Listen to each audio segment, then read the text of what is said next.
Bismillah. Assalamualaikum warahmatullahi wabarakatuh. Hari ini, Alhamdulillah, segala nikmat yang Allah berikan kepada kita sehingga kita bisa melanjutkan pembelajaran kita. Untuk hari ini kita akan melanjutkan pelajaran kita di bab 4, yaitu pengawetan bahan pangan nabati. Dan hari ini kita masuk ke pengawetan bahan pangan nabati. Bagaimana kita mengenal yang mana itu bahan pangan nabati dan seterusnya. Ya, kita masuk ke pengertian bahan pangan nabati. Apa itu bahan pangan nabati? Bahan pangan nabati adalah bahan pangan atau makanan yang berasal dari tanaman. Apanya tanaman? Ya, bisa berupa daun, bunga, batang, umbi, biji, ataupun bagian-bagian tanaman yang lain yang tentunya bisa dimakan. Apa contohnya? Misalnya daun, ya. Kalau daun itu biasanya kita dapatkan di ya sayuran, ya sayuran. Nah, kemudian kalau bunga apa yang dimakan? Bunga pepaya bisa, ya. Kemudian batang. Ya, ada tanaman yang batangnya dimakan. Apa itu? Tebu. Ya. Kemudian umbi. Umbi saya kira banyak kalau umbi. Bisa ubi jalar, ubi kayu, akar itu ya.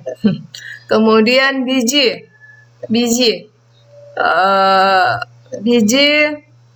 banyak ya biji, misalnya kacang, ya biji-bijian. Kacang tanah, kacang hijau, dan seterusnya. Ya, ya jadi bagian tanaman yang bisa kita makan, ya baik berupa daun, bunga, batang, umbi, biji, ataupun bagian-bagian tanaman yang lain. Ya, ini yang akan diolah pada pengawetan bahan pangan nabati. Berikutnya, tujuan, keuntungan, kerugian pengolahan bahan pangan. Yang pertama, jadi setiap pengolahan tentu ada sisi negatif dan ada sisi positifnya. Yang pertama, tujuan pengolahan. Pengolahan makanan berupa tujuan sebagai berikut. Yang pertama adalah makanan mudah dikonsumsi. Jadi tujuan pengolahan yang pertama makanan mudah dikonsumsi. Yang kedua, mempertinggi daya cerna makanan. Ya, kalau makanan yang sudah diolah mempertinggi daya cerna makanan. Kemudian mempertahankan atau menambah rasa selera, cita rasa, dan rupa makanan. Jadi beda dengan yang belum diolah. Ya, kalau yang sudah diolah sudah ada lagi tambahan rasanya dan seterusnya. Menghilangkan mikroorganisme atau zat lain yang berbahaya. Ya. Menghilangkan mikroorganisme atau zat lain yang berbahaya. Jadi kalau sebelum diolah, ya kalau pada saat diolah itu kan biasanya dipanaskan, direbus atau diapa, itu kan bisa mematikan mikroorganisme yang berbahaya. Meningkatkan nilai ekonomis.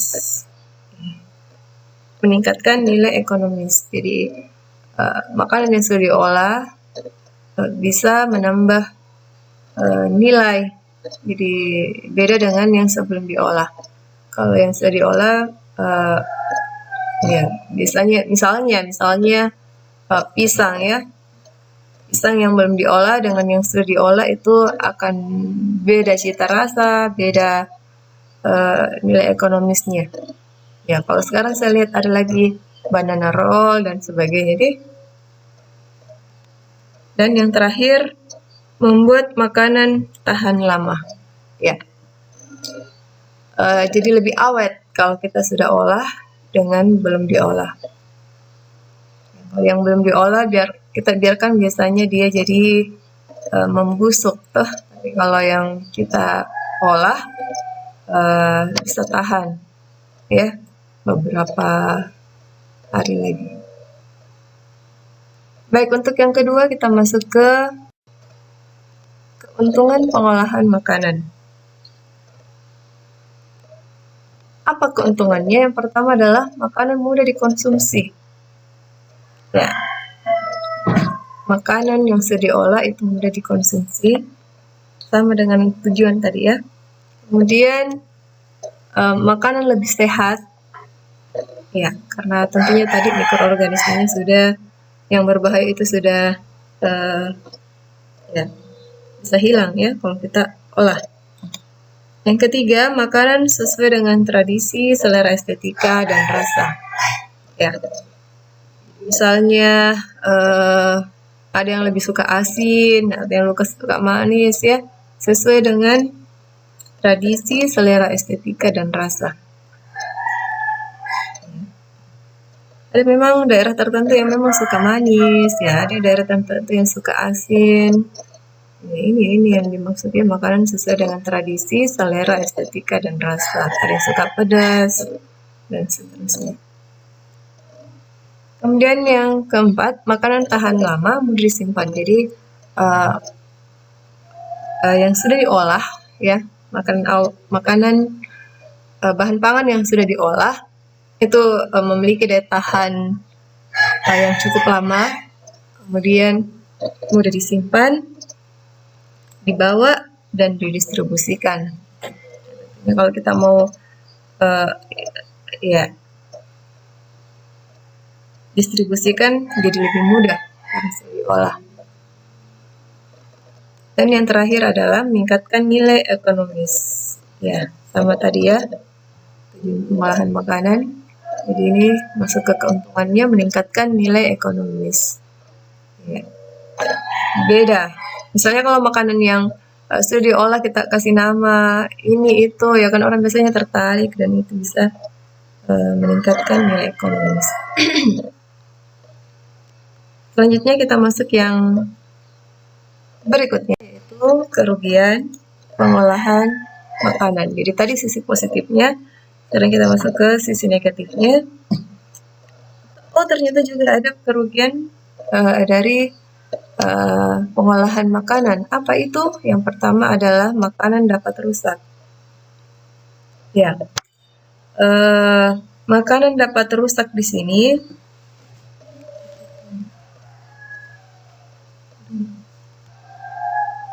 Yang dimaksud di sini adalah kalau pengolahan kita tidak bagus ya, atau kurang bagus cara mengolahnya, maka bisa juga merusak makanan tadi. Ya, dari segi ya ini yang lebih dijelaskan lagi di bagian kedua.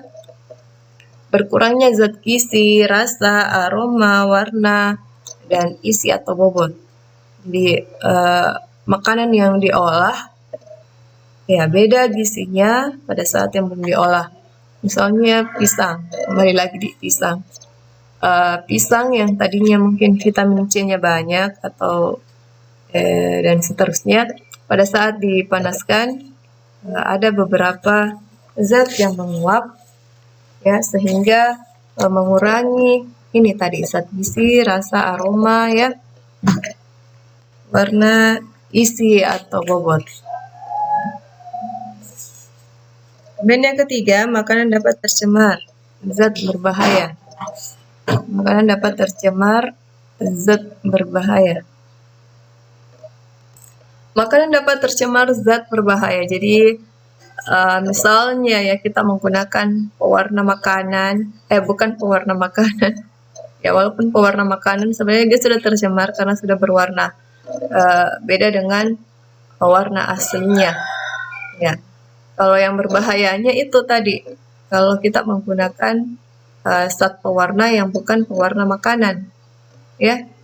Misalnya kita pakaikan pewarna sintetik, itu kan tidak cocok dengan makanan dan bisa juga berbahaya untuk tubuh.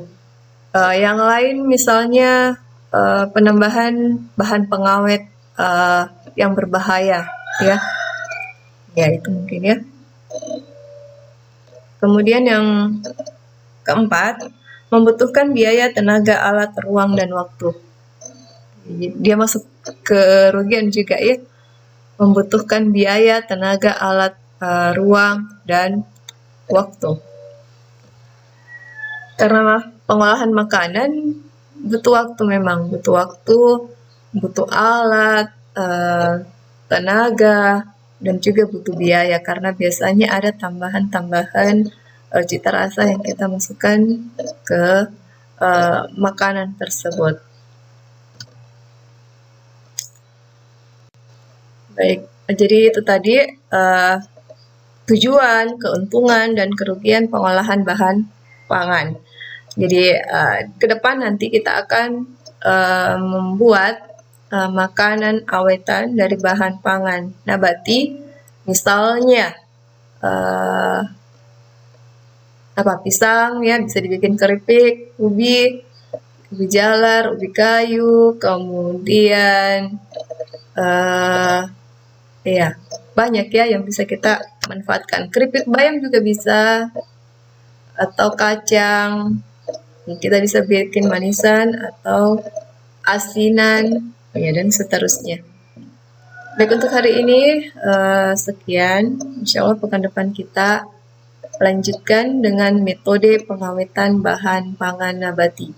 Jadi pekan depan kita masuk metode cara mengawetkan apa-apa saja, bagaimana metode yang kita gunakan pada saat mengolah bahan pangan nabati, dan itu bisa kita kombinasikan antara satu pengawetan yang satu dengan pengawetan yang lain.